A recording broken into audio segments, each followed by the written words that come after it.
Hi, I'm going to go over how to do cues, or how to program a cue on this element lighting desk.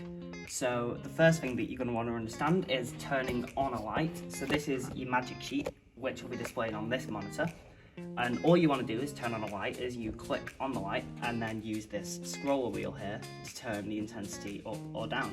So 48 is what it's on for the minute, and then you can click another light and turn it up to say 50. Then you can also click an LED here, which can turn up the intensity, and you can also pick the colour, which is on this monitor over here, which will be on this little triangle thing here. You can select what colour you want your LEDs to go on. So that's the basics of programming lights, but to actually record a cue in, because that's how we run shows, is with cues, is you're going to want to come over to this section here. Once you've turned on all the lights that you're going to want to be on for your cue, and you're going to want to hit record cue, then you're going to want to type the number. I'm just going to put in a new cue to our existing cue stack, which we have for Newsies. So I'm going to put in 8.1 because we don't have anything there yet. So I'm going to record cue 8.1 and then hit enter. And now if you come over here, we've got a new cue in between 8 and 9, which is the lights that I've programmed in over here.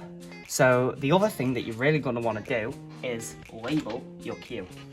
So as you can see over here, we've labelled the cues with when they actually play in the show, which is what you're going to want to do. And the reason for that is that even though you're the one programming the lighting, you might not be the one running it. If you're off sick or if that's someone else's job, they need to also understand when to play the cue. Now the DSM does have all this information, but it's also good for you to have it as a kind of fail-safe. So you're going to want to label your cue. In this case, I'm just going to give an example: performer walks off.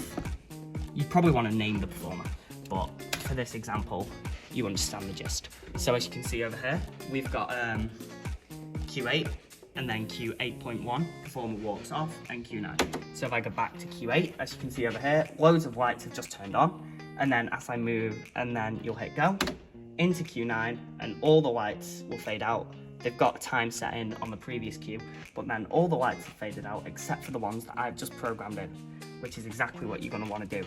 The other thing that I'm going to briefly mention that you can also do is you can edit the time of the cue that you're going to, so obviously the time it takes for the lights to come in. So you're going to want to then hit Q 8.1, so you're going to enter the information of the cue that you're changing the time, and then you're going to want to hit time, which is over here, and then put in seconds the amount of time you want the cue to happen. Say you wanted it to happen in 6 seconds, and then just hit enter. And as you can see over here, that number is now changed to 6. So that's the very basics of programming cues.